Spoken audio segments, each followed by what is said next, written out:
익숙한 본문을 통해서 너는 복이 될지라 이런 제목으로 하나님 말씀을 선포하고 함께 은혜 받고자 합니다.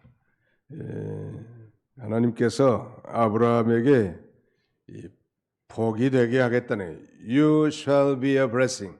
내가 너를 나는 내가 복이 되게 할 것이다. You shall be라고 썼으니까 의역적으로 해석한다면 I will make you a blessing. 내가 너로 하여금 복덩어리가 되게 하겠다는 그런 의지적 표현으로 바꿀 수 있을 것 같습니다. 복덩어리가 된 사람, 우리 딸내미 별명이 복동인데 어려서부터 복동이라고 지어서 그런지 복을 많이 받고 사는 것 같습니다. 아버님, 복동이가 아는 곳에는 들어가도 복을 받고 또 나가도 복이 임한단 말이에요. 황무지가 소생하게 되고 사해도 생명이 사는 것으로 바뀌게 됩니다. 대표적인 인물 가운데 하나가 요셉인데 요셉이 가는 곳마다 하나님이 함께 하심으로 그곳에 복이 임한 것과 같겠습니다. 자, 오늘 하나님께서 이 복된 자 아브라함을 부르시고 요구하신 것이 무엇인가, 또 그에게 약속하신 축복은 무엇인가, 이 두 가지 관점에서 살펴보고 함께 은혜 받고자 합니다. 아브라함을 부르시고 요구하신 것이 무엇이고 또 하나님께서 약속하신 것 축복이 무엇인지 살펴보고자 합니다. 우리가 잘 아는 대로 이 복된 자 아브라함에게 요구하신 주님의 명령, 요구는 세 가지. 1차적으로는 이 본토 친척 아비집을 떠나서 그 다음에 하나님께서 보여줄 땅으로 가라는, 떠나고 가라는 거이 말하자면 주님의 명령이요. 아브라함에게 명령하신 하나님의 명령은 떠나서 가라는 거. 뭘 떠나라고 했는가 하면 세 가지. 이 본토, 즉 고향을 떠나고 친척, 친족을 떠나고 아버지 집을 떠나라는, 이건 말하자면 모든 것을 떠나라는 거. 지금 아브라함의 근거지가 되는 모든 것을 떠나라는 거예요. 그 목적은 우리가 짐작한 대로 바로 새로운 차원의 복을 주시기 위한 것이고, 그를 통해서 인류를 죄에서 구원할 메시아를 양태하게 하고 그야말로 이 아담의 죄로 말미암은 저주 가운데서 구원하기 위한 하나님의 그 위대한 구원 계획을 실현하기 위한 하나님의 뜻이라 할 수 있겠습니다. 고향을 떠나라는 거예요. 옛날 성경은 본토라고 되어 있죠. 아브라함의 고향은 바벨론, 이 갈대아 우르라고 하는 지역인데, 고고학자들에 의하면 이 우르라는 도시는 굉장히 당시에 번창한 그런 도시였다고 합니다. 요새 그 이라크의 수도 바그다드에서 한 350km 떨어진 무카이일이라고 하는 지역이라고 하는데, 이곳은 이 메소포타미아 지방의 고대 수메르 도시 가운데 가장 발전된 도시였다고 합니다.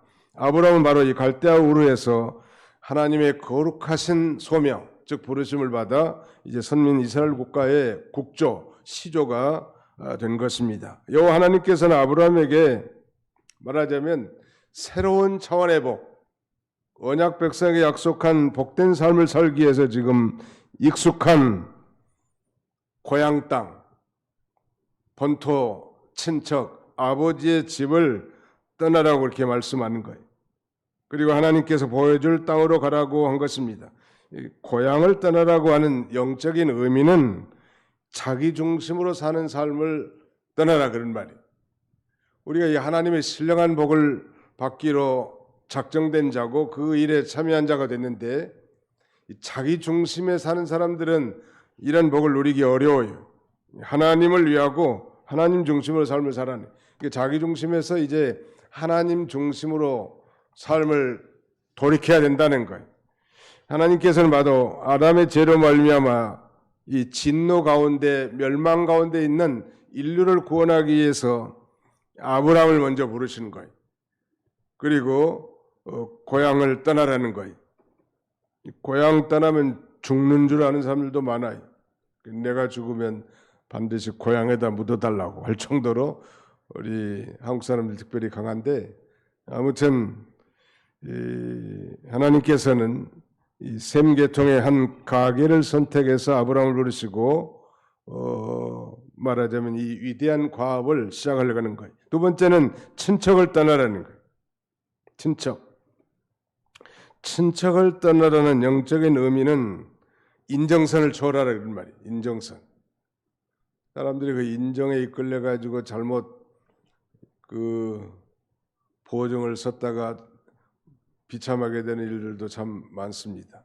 그렇다고 뭐 냉정하게 살라는 얘기는 아니지만 뭐 그걸 잃어버려도 괜찮을 만큼 신뢰하는 사람이라면 모를까. 그렇지 않고 뭐 이자를 받고 뭐 빚을 준다든지 뭐 보증을 선다든지 하는 일은 내일도 할 수 없는 인간이 무모한 일이란 말.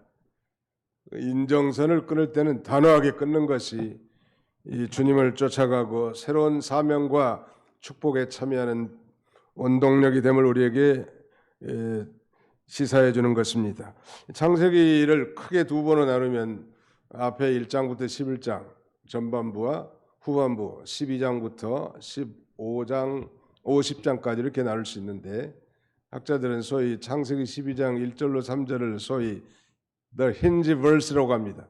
마치 그 문고리를 다는 힌지와 같은 역할을 한다는 건데, 그 창세기 1장부터 11장까지는 전 인류에 대한 것입니다. 천지 창조라든지, 그 다음에는 이 타락, 그 다음에는 뭐 노아의 홍수 사건, 바벨탑 사건과 같은 인류 전체에 대한 걸 다루다가 이런 이 저주 가운데서 구원하기 위해서 이제 이 한 사람을 부릅니다. 창세기 10장 1절부터는 이 셈 계통의 경건한 계통에서 이 한 사람 아브라함을 불러서 이제 구체적으로 구속 역사를 계시해 나가는 것입니다. 이처럼 한 개인으로부터 한 가문, 그리고 한 민족, 그리고 온 인류에 이르는 이 점진적 선택 과정은 궁극적으로 예수 그리스도의 한 개인을 통해서 인류를 구원하기 위한 놀라운 언약을 맺기 위한 것입니다. 세 번째는 아버지 집을 떠나라는 거예요. 미국의 청년들은 고등학교 때까지는 되게 부모 곁에서 이렇게 학교 다니다가 대학부터는 거의 거의 독립된 삶을 삽니다. 뭐 캘리포니아 주에서 태어났어도 저 동부의 메인주라든지 버지니아 주 와서 공부한 사람도 있고 또 그 반대 경우도 있고, 그래서 그 학교에는 다 기숙사들이 잘 발달되어 있기 때문에 기숙사 생활하고 돈도 론을 얻어서 이렇게 공부할 수 있는 기회가 제공됩니다. 아무튼 뭐 고등학교 졸업할 때까지는 어머니 품속에 있지만 캥거루 같이 대학생 되면 벌써 이제 성인으로서 자기 결정권을 갖게 되는 거예요. 요새 하도 뭐 경제가 어려워서 캥거루족들이 좀 생긴다고는 하는데 옛날부터 그 전통이 그래왔단 말. 그러나 이 아버지의 집을 떠난다는 것은 굉장히 두려운 일이고 그야말로 염려가 되는 충분한 일이란 말이에요. 거기다가 고향과 친척과 아버지의 집을 떠나라는 것은 모든 걸 다 떠나라는 거예요. 어디가 보면은 인간의 눈으로 보기에는 이 가혹하게 생각이 될 수도 있는데, 하나님께서는 때로 더 큰 축복을 주시기 위해서 현재 가지고 있는 것을 완전히 포기하기를 원하실 때가 많아요. 뭐 현재 있는 모든 기득권을 다 가지고 있으면서 더 새로운 차원의 축복에 참여하는 것은 불가능한 거예요. 예수님께서도 모든 것을 버리지 않으면 나를 쫓을 수 없다고 제자들에게 그렇게 말씀하신 바도 있었죠. 아브라함에게는 그야말로 새로운 도전의 기회라고 할 수 있습니다. 기회. 시간을 두 가지로 분류하는데 하나는 이 크로노스하고 다른 하나는 카이로스라고 합니다. 크로노스는 그냥 흘러가는 시간을 가리키고 카이로스는 그 흘러가는 시간을 붙잡아 가지고 우리식으로 말하자면 믿음을 위해 쓴다든지 구원 운동을 위해 쓰는 것이 카이로스예요. 이 크로노스를 카이로스로 만드는 사람, 지혜로운 사람, 기회라는 건 늘 있는 게 아니거든요. 그 기회를 붙잡는 게 중요해요. 어떤 글에 보니까 죽을 때 후회하는 뭐 3가지, 4가지, 37가지 아무튼 뭐 여러 가지 많이 쓰는 사람이 있는데 제가 본 글 가운데 하나 중에는 이 사람이 이제 죽기 전 말년에 가장 후회하는 것 중에 하나가 그 기회를 선용하지 못했다는 거. 그거에 기회가 왔는데 머뭇거렸다는 거예요. 긍정적으로 받아서 적극적으로 그 기회를 선용해야 되겠는데 그건 자신의 이 가능성을 적게 보고 그야말로 이 제한된 공간이 주는 그런 익숙함에 사로잡혀 있기 때문에 발전 가능성이 전혀 없는 거죠. 이 신앙의 세계는 그런 면에서 모험의 세계거든요. 사람이 익숙함에 젖어 있으면 거기를 초월하지를 않으려고 하는 게 인간의 본성이고 아브라함도 나이가 지금 75세인데 물론 175세를 향수했지만 그 75세는 소위 중년기예요. 인생의 중년은 좀 안정, 희구 심리가 있음에도 불구하고 하나님은 아브라함으로 하여금 그 익숙한 환경을 떠나라는 거예요. 떠나지 않으면 새로운 이 도전을 할 수가 없기 때문이죠. 그래서 이 스스로 정한 한계 틀에 자신을 가두고 거기서 벗어나려고 하지 않는 인간, 이건 큰 실수다. 라고 그렇게 글을 쓰고 있습니다. 새로운 기회나 도전할 일이 생겼을 때 이를 긍정적으로 잘 받아들이고 만성적인 일, 관성적인 일에만 매달리다 보면 한 번도 열정과 의욕을 가질 수 없습니다. 목회도 마찬가지 같더라고 보니까. 뭐 편안하고 등 따숩고 배부르고 안정되면 거기에 있으면 되는 건데 그래서는 하나님의 그 위대한 계획에 참여할 수 없는 거예요. 위험, 고수익을 위해서 고위험이 뒤따른다는 얘기를 들어봤을 거예요. 뭐 세상적인 거지만 우리 그리스도인들도 좀 더 이제 새로운 세계, 하나님의 새로운 축복의 세계에 나가기 위해서는 이제 안정되고 편안한 자리를 좀 벗어나서 도전하고 그 기회를 선용할 수 있는 그런 자가 돼야 돼요. 아브라함이 대표적인 예란 말이에요.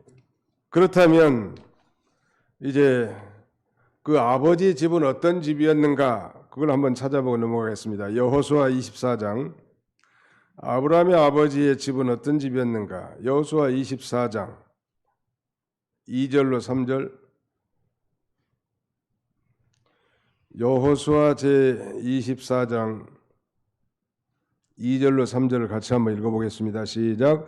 여호수아가 모든 백성에게 이르되 이스라엘 하나님 여호와께서 같이 말씀하시기를 옛적에 너희의 조상들 곧 아브라함의 아버지 나홀의 아버지 데라가 강 저쪽에 거주하여 다른 신들을 섬겼으나 내가 너희 조상 아브라함을 강 저쪽에서 이끌어내어 가나안 온 땅에 두루 행하게 하고 그의 씨를 번성하게 하려고 그에게 이삭을 주었으며 그랬죠. 여호수아가 이스라엘 모든 지파를 지금 세겜에 모으고 모든 백성에게 지금 여호와 하나님께서 말씀하신 것을 상기시키고 있는데 아브라함의 고향 아버지 집에서 소위 다신교적 우상숭배를 했다는 거예요. 그래서 그 우상숭배의 영향력이 아브라함의 아버지 데라에까지 영향을 미쳤던 것 같아요. 그래서 데라랑 다 같이 나오는데 하란에 머물러 얻고 250세를 향수한 아버지 데라가 거기서 죽게 됩니다. 원래 그러니까 하란은 중간 정착지고 최종 목적지는 아니었죠. 그래서 하나님께서는 이 우상숭배 문화권에 있는 아브라함을 부르시고 그를 통해서 완전히 새로운 한 국가를 건설하고 하나님이 다스리는 나라를 세우고자 지금 한 사람을 택한 거예요. 사랑하는 성도 여러분, 우리들도 한번 자신들을 생각해 보세요. 불신 가정, 우상 섬기는 가정에서 하나님이 나를 부르시고 소명하신 것은 나만 잘 믿고 뭐 천국 가게 하는 것이 결코 아니고 나를 통해서 우리 가정이 구원받고 또 천국 가도록 그래서 하나님 나라에 참여하도록 하기 위한 하나님의 놀라운 섭리인 것입니다. 아브라함도 마찬가지예요. 아브라함은 인류 전체를 구원하기 위한 선민 이스라엘 국가의 시조로 하나님께서 그렇게 부르신 것이죠. 오늘날 우리가 주님을 따라가고 생명 있는 신앙생활 하는데 방해가 되는 거, 떠나지 않고는 결코 주님을 따라간다는 것은 불가능한 일이, 마치 배가 출발할 때는 배의 그 닷을 말하자면 걷어 올리고 그 다음에 배가 출발하는 거지, 닷을 바다에다 내려놓고 아무리 노를 젓는다고 전진할 수 있겠냐는 말. 우상 섬기는 집, 내 믿음을 갉아먹고 나로 하여금 하나님 멀리 떠나게 한 환경, 이런 것을 단호하게 떠나야 전진할 수 있다는 거예요. 떠나서 가라는 거예요. 하나님이 보여줄 땅으로, 지시할 땅으로 가라는 거예요. 이 단절과 떠남이 있어야 하나님이 주신 새로움을 누릴 수 있다는 거예요. 그런데 그걸 모르는 사람은 우물한 개구리처럼 일생 그렇게 살다가 가는 거예요.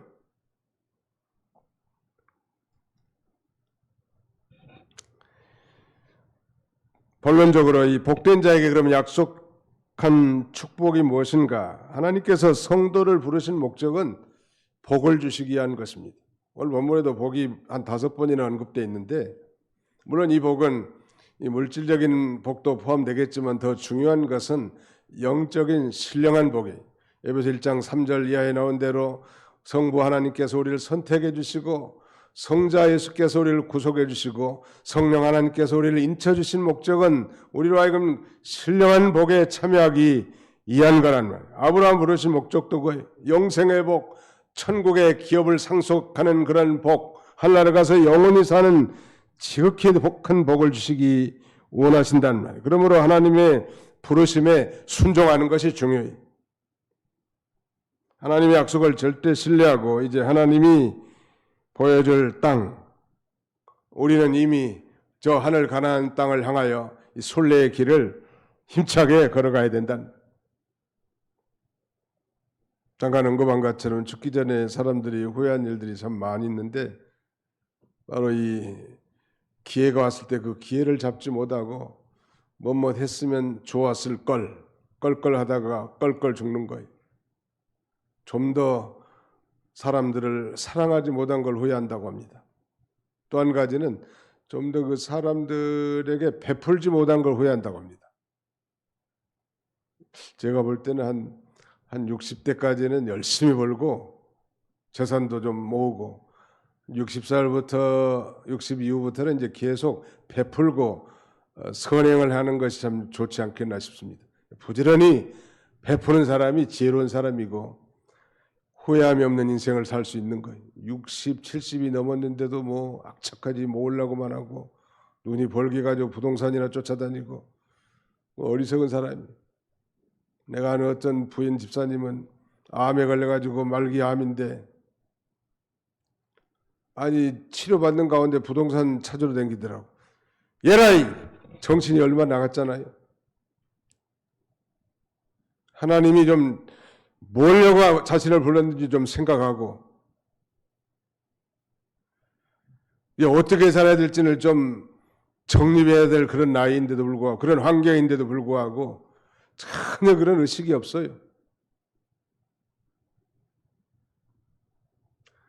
아무튼 우리 하나님께서는 더 크고 위대한 새로운 차원의 복을 주시기 위해서 우리를 불러주셨는데, 그 복이 뭔지 우리 같이 한번 읽어봅시다. 우리 달력, 우리 칼렌더 1월달 성구에 보면 이 글이 기록되어 있을 거예요. 2절 같이 한번 읽습니다. 시작.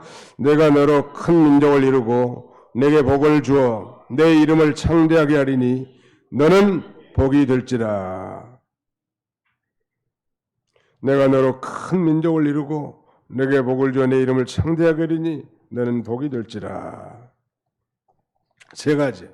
큰 민족을 이루게 하고 이름을 창대하게 해줄 뿐만 아니라 그 다음에 복의 근원이 되게 한다는 말.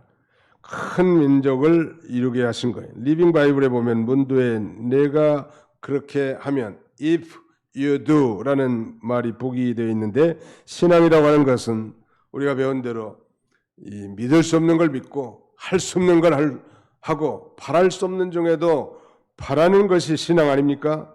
아브라함이 하란을 떠날 때 나이 75세였고 사례는 잉태하지 못하기 때문에 자식이 없다고 했습니다. 이런 불가능한 상태에서 큰 민족을 이루어주겠다고 하는 하나님의 약속을 믿을 수 있겠는가? 그래서 이제 아브라함이 창세기 15장에 가면 하나님의 후손을 안 주시기 때문에 자기 집에서 길려온 나이든 충실한 종 엘리에셀을 그의 후계자로 세우려고 생각하고 있는데 환상 중에 하나님께서 아브라함에게 임해서 그렇게 말합니다. 그 사람이 내 상속자가 아니라 내 몸에서 날 자가 내 상속자가 되리라 라고 말씀하시고 아브라함을 그 환상 가운데 지금 나타나는 거예요. 끌고 바깥으로 나가가지고 저 하늘의 뭇별을 쳐다보라고 내 후손이 하늘의 별과 같이 저렇게 많을 것이라고 그렇게 말씀하자 아브라함은 이 불가능한 자신의 환경을 생각하지 않고 아멘 하고 믿었단 말이에요. 그래서 하나님께서는 이것을 그의 righteousness로 인정한 거예요. 최초의 칭의받은 인간이 바로 우리의 믿음의 조상 아브라함이야. 그래서 오늘 우리도 마찬가지. 예수님이 당신을 위해서 십자가에 죽으셨습니다. 하나님이 당신을 사랑하십니다. 예수를 믿으면 지옥에 가지 않고 천국에 갑니다. 아멘. 이 뚱딴지 같은 복음에도 아멘으로 하답하면 하나님이 너는 의롭다 인정해주고 하나님의 자녀 삼아 주신다는 말 믿으시기 바랍니다. 이 참된 인간, 참된 신앙은 이 인간의 생각을 초월해서 바랄 수 없는 중에도 바라고 믿을 수 없는 중에도 믿는 거예요. 왜? 우리 하나님은 무에서 유를 창조하신 전능하신 하나님이시란 말이에요. 성경은 이삭과 야곱의 후예가 애굽으로 건너갈 때 75명이라고 말했고 후에 출애굽한 이후에 장정만 숫자를 세어보니까 60만 3,550명이라고 엄청난 민족으로 말하자면 번성하고 발전하게 됐다는 아브라함이 믿은 대로 된 거예요. 지금은 아내 사라가 단산에 있고 도대체 임신할 수도 없는 그런 나이든 그런 환경이지만 하나님께서는 불가능이 없으시단 말이에요. 그래서 성경 우리 한 군데 읽어봅시다. 창세기 22장 17절로 18절 창세기 22장 17절로 18절입니다.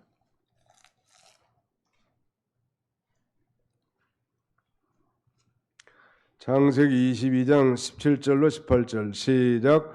내가 내게 큰 복을 주고 내 씨가 크게 번성하여 하늘의 별과 같고 바닷가의 모래와 같게 하리니 내 씨가 그 대적의 성문을 차지하리라. 또 내 씨로 말미암아 천하 만민이 복을 받으리니 이는 내가 나의 말을 준행하였음이니라 하셨다 하니라. 내가 내게 큰 복을 주고 내 씨가 크게 번성하여 하늘의 별과 같고 바닷가의 모래와 같게 하리니 하나님이 그렇게 하였단 말. 이는 내가 나의 말을 준행하였습니다. 이름도 창대하게 해준단 말. 내게 복을 주어서 아직까지 자식이 없는 아브라함이 열국의 아비가 되려는 하나님의 약속을 믿을 수 있는 근거는 내가 복을 주어 하나님이 복을 주시면 엘리사벳에게서도 동정녀에게서도 하나님은 자녀를 잉태케 하실 수 있는 전능하신 하나님이란 말. 하나님이 복을 내려주시기로 작정됐다면 인간의 모든 제약은 사라지게 되는 거 될 수밖에 없다는 뿐만 아니라 우리가 하나님 말씀을 잘 순종하면 신명기 28장 1절 이하에 있는 대로 세계 모든 민족 가운데 뛰어나게 하신다. 이름은 인격을 상징하는데 그 인격도 아주 고상하게 만들어주시고 또 그 이름이 창대하게 된다고 했는데 성경에는 무려 여러 가지로 아브라함의 이름을 호칭하고 있습니다. 가령 창세기 17장 5절에는 많은 민족의 조상, 열국의 아비라는 칭호가 주어지고 20장 7절에는 선지자, 23장 6절에는 하나님의 방백, 즉 지도자, 시편 105편 6절에는 주님의 종, 야고보서 2장 23절에는 하나님의 친구, 벗, 로마서 4장 11절에는 모든 믿는 자의 조상, 이렇게 엄청난 그의 이름이 아주 창대하게 해놨단 말. 오늘 우리 예수를 자신의 구주로 믿는 우리 모든 성도들도 하나님의 자녀라는 칭호가 우리에게 주어지고 큰 영예를 얻게 한 것입니다. 시대를 불문하고 하나님을 멀리 떠난 인간들은 자신의 이름을 내는데 급급하지만 하나님은 여지없이 그러한 자들의 욕망을 다 깨뜨려 버립니다. 창세기 4장 이하에 보면 이 에덴 동편으로 자신의 유익을 쫓아간 이 가인이 에녹성을 짓고 그야말로 자신의 이름을 내기로 했지만 하나님이 심판하신다는 것. 또 니므롯을 중심으로 한 소위 바벨탑 사건도 하나님께서 다 무너뜨려 버리지 않습니까? 반면에 나약하고 인간적 결점을 가진 아브라함이지만 그가 하나님의 언약의 말씀을 믿고 순종하여 나갈 때 하나님께서는 아브라함 이름을 창대하게 해주시고 그의 이름을 존귀하게 해주셨단 말. 그리고 마침내 복의 근원이 되게 하신 거예요. 내가 복이 될지라. You shall be a blessing. 축복은 타락의 결과 인간에게 주어지는 저주와 정반대되는 개념인데 이 말씀의 함축적 의미는 복은 단순한 여기서 물질적인 축복이 아니라 죄를 사해주는 영적인 축복을 가리키고 아브라함은 이제 이 축복의 통로가 될 뿐만 아니라 그의 후손을 통해서 인류를 죄에서 구원할 위대한 구원의 축복, 구원과 영생, 그리고 이 천국의 기업을 상속받는 위대한 이 축복을 받는 뿌리가 되는 거예요. 근원이 되는 거죠. 어떻게 보면. 옛날 성경에는 그래서 내가 복의 근원이 될지라 그랬는데 좀 오역하는 것이지만 이 성경은 내가 복이 될지라. 하나님이 복이 되게 만드신다는 말. 우리도 마찬가지. 이렇게 믿음으로 떠날 걸 떠나고 하나님 명령에 순종하면 하나님이 그 사람을 축복의 통로로 쓸 뿐만 아니라 그를 통해서 위대한 새로운 역사를 창조해 나가신다는 말. 그러나 현실에 안주하고 새로운 이 도전에 이 둔감한 그런 인생들은 그러다가 그렇게 그럭저럭 살다가 세상 떠난 한 번 주어진 인생인데 우리가 그런 후회함이 없는 그런 인생 살면 참 좋을 것 같아요. 인생에서 가장 슬픈 또 세 가지가 있다는데 이거 떠돌아다니는 글이에요. 첫째는 할 수도 있었는데 그게 슬픈 거라는 할 수도 있었는데 하면 되는 건데 말이죠. 두 번째는 해야 했는데 그게 껄껄이나 마찬가지예요. 세 번째는 해야만 했는데 유명한 이 루이스 E라고 하는 사람이 말하는 건데 아무튼 하나님이 우리 인생 앞에 흘러가는 수많은 시간 속에서 때로 우리에게 기회를 주셔요. 특별히 믿음을 쓸 기회. 이런 기회가 우리에게 주어질 때 아브라함과 같은 환경을 보지 않고 자신의 상황을 고려하지 않고 다만 하나님의 말씀에 대한 절대적 신뢰를 가지고 그 위대한 그 선택과 순종의 그 용기를 가진 사람을 통해서 하나님은 오늘날도 이 구원운동, 생명운동에 이바지하게 하시는 하나님이십니다. 복된 자의 순종, 과연 순종했는가 볼까요? 4절, 이 아브라함이 여호와의 말씀을 따라갔고 롯도 그와 함께 갔으며 아브라함이 하란을 떠날 때 75세였더라. 아브라함이 그의 아내 사레와 조카 롯과 하란에서 온 모든 소유와 얻은 사람들을 이끌고 가나안 땅으로 가려고 떠나서 마침내 가나안 땅에 들어갔더라. 갈 바를 알지 못하고 떠난 거예요. 그런데 놀라운 건 1절 하반절은 내가 내게 보여줄 땅으로 가라. 분명히 어디로 가라는 그 목적지를 가르쳐주지 않고 내가 내게 보여줄 땅으로 가라. 그렇게 말합니다. 그 원어에 보니까 엘 하아레츠 아쉐르 아레카 이렇게 되는데 아레츠라는 말이 땅이거든요. 하는 정관사에 그 땅이니까 하나님 편에서는 마음에 둔 땅이 있었지만 지금 명령을 받은 아브라함에게는 그야말로 목적지도 모르는 상태에서 아멘을 해버리는 거예요. 옛날에 그 유명한 붕사들이 쓴 말이 있는데 시어머니하고 며느리가 부흥회에 참여했는데 뭐 아이를 낳지 못한 사람도 하나님이 함께 하시면 임신될 줄로 믿습니다 했는데 며느리는 아멘 안 했는데 시어머니가 아멘 해가지고 시어머니가 임신했다는 뭐 확인되지 않는 일이지만 아무튼 아멘 하는 거예요.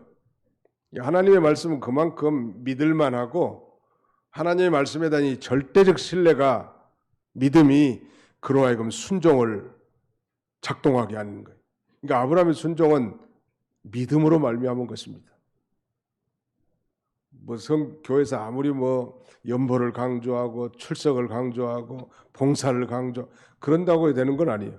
정말 자신의 믿음이 있는 사람, 정말 창조주 하나님께서 내 인생의 인도자고 섭리자라는 사실을 믿는 사람이라면 그 믿음이 우리로 하여금 순종하게 하고 헌신하게 하고 희생하게 만들어준다는, 아브라함에게 그런 믿음이 있었어요.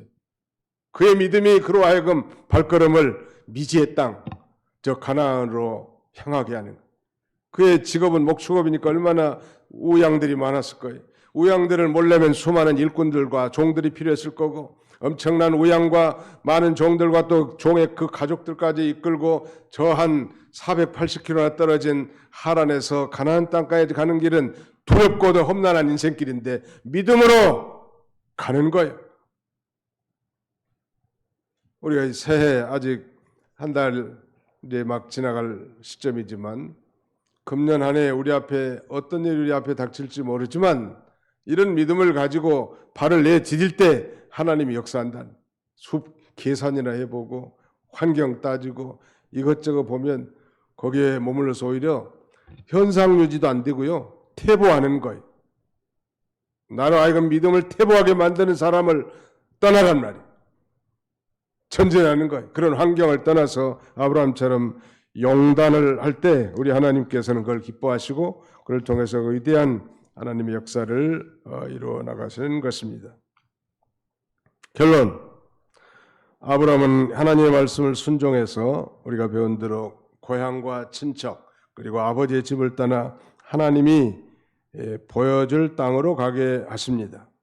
그래서 그로 하여금 이제 이스라엘 나라를 건설하고 그의 후손을 통하여 메시아를 하나님이 보내주셔서 인류를 죄에서 구원할 위대한, 말하자면 구원 역사를 시작하는 것입니다. 너로 말미암아 내가 복이 될지라 그랬는데, 창세기 22장 18절에는 너로 말미암아, 내 씨로 말미암아 천하 만민이 복을 받을 것이니라 그랬는데, 그건 유대인만이 아니죠.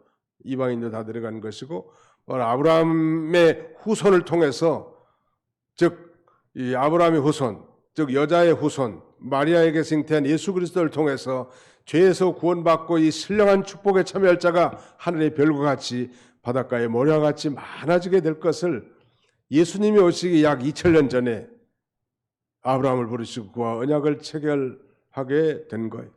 우리는 그 언약의 결과로 바로 오신 예수 그리스도를 믿고 그의 피로 맺어진 하나님의 언약 백성이고 하나님의 자녀들이 됐습니다. 동일하게 우리도 익숙한 환경, 정말 이 죄짓고 우상숭배하는 그런 환경을 떠나서 우리 하나님은 정말 영혼을 구원하기를 기뻐하세요. 교회 가만히 보니까 작년에는 새로운 신자들도 많이 보내주셨는데 금년 1월이 다 돼가는데 새 신자가 한 명도 등록을 안 했어요. 나는 너무 슬프더라고. 이게 회개할 것들이 많은가요? 교회가 전도하지 않으면 교회는 내분 일을 합니다. 서로 아기다툼하고 높아지려고 자기 인정 안 한다고 섭섭마귀가 돌아가지고 지글지글 볶다가 교회가 흩어져 버리는 거예요. 좋은 교회로 다 떠나게 만들라는 거예요. 교회는 이 믿는 사람들이 모여서 자기들끼리만 지낸 그것을 위해서 교회가 세워진 것이 아니고, 교회는 안 믿는 사람들을 위해서 세워진 것입니다. 여기서 하나님 말씀을 잘 배워서 제자화가 돼가지고 밖에 나가서 영혼을 구원하는 일이 우리의 본질이에요. 그 외의 건 다 부수적인 것입니다. 나는 그런 삶을 살고 있는가? 이런 삶을 살지 않기 때문에 우리의 신앙이 퇴보되고 발전될 수 없고, 왜 그러면 그런 자리에 머물러 있을 수밖에 없을까? 하나님의 명령에 민감하게 반응하지 않기 때문이죠. 우리 예수님은 이 세상을 떠나시기 전 마지막 유언과 같은 말씀 가운데서도 너희는 가서 모든 족속으로 제자를 삼아 아버지 아들과 성령의 이름으로 세례를 주고 내가 분부한 모든 것을 가르쳐 지키게 하라. 볼지어다 세상 끝날까지 내가 너희와 항상 함께 있으리라 라고 말씀하셨습니다. 오직 성령이 너희에게 임하시면 너희가 권능을 받고 예루살렘과 온 유대와 사마리아와 땅끝까지로 내 증인이 되리라 하신지라. 이 증인의 삶을 사는 게 우리의 일이에요. 여기서 물론 자신의 구원을 이뤄나가는 내적 성숙도 필요하겠지만 사실 내적 성숙도 우리가 열심히 전도하고 주님의 명령을 따를 때 갖춰지는 것 같습니다. 그렇지 않으면 도태돼 버려요. 그러니까 우리가 할 일은 전도하는 일이에요. 시급한 일이고 어디서부터 어떤 사람은 땅끝이 어디냐는 질문에 대해서 땅끝은 자기 가족이라도 믿지 않는 그 자녀 손들이 땅끝이라는 거. 나를 구원해 주신 건 내 자녀 손들, 우리 가족들을, 내 지인들을, 내 친구들을, 내가 속한 그 직장의 동료들을 주님 앞으로 인도하라고 하신 하나님의 은혜하신 명령인데 내가 예수 믿고 나는 구원받아 천국 가니까 그런 안일한 자리에 머물러 있다면 주님의 명령을 외면한다면 자신의 이 생명 있는 신앙도 약화되고 퇴보될 수밖에 없단 말. 그 모든 익숙한 환경을 떠나서 주님의 명령, 복음 전파의 명령을 잘 감당함으로 나를 통해서 정말 하나님의 축복의 통로가 되고 하나님의 나라의 건설에 참여하는 것, 새로운 축복의 걸 향유하는 그런 저와 여러분들이 다 되시기를 주님의 이름으로 축원합니다. 기도하겠습니다. 기도합시다. 살아계신 거룩하신 우리 아버지 하나님 감사합니다. 오늘 내가 이 복이 될지라는 말씀을 통하여 우리 자신들의 신앙 상태를 주님이 아시고 익숙하고 안락하는 그 환경을 떠나서 주님의 명령을 새롭게 깨달아 가서 하나님 나라 건설에 이바지하도록 우리를 권고하신 아버지 하나님, 이러하니 신령한 새로운 차원의 축복에 참여하도록 우리를 불러주셨사오니 우리를 만난 모든 사람들, 우리 환경에 접하는 모든 사람들에게 이 복음을 증거하여 저들을 주님 앞으로 인도하는 이 귀중한 사명들을 잘 감당할 수 있도록 우리 하나님께서 인도해 주옵소서. 우리가 천국 가는 그날까지 단 한 생명이라도 전도하여 주님의 전면으로 인도해서 함께 하나님 앞에 예배드리고 함께 하나님 앞에 영광을 돌릴 수 있는 이런 거룩한 비전을 가지고 금년에 우리 주변에 죽어가는 많은 영혼들을 주 앞으로 인도하는 복된 성도들이 다 되도록 우리 하나님이 함께 주시옵소서. 오늘 종일토록 우리의 모든 예배와 헌신 그리고 봉사를 통하여 하나님 영광 받아주시고 하늘의 신령한 은혜가 우리 가슴 속에 충만하게 넘치도록 역사해 주옵소서. 모든 악한 마귀의 계계를 다 물리쳐 주시고 성령의 지배와 주장을 온전히 받아 의와 희락과 평강이 넘치는 복된 주일이 되게 해 주시옵소서. 예수님의 이름으로 기도하옵나이다. 아멘.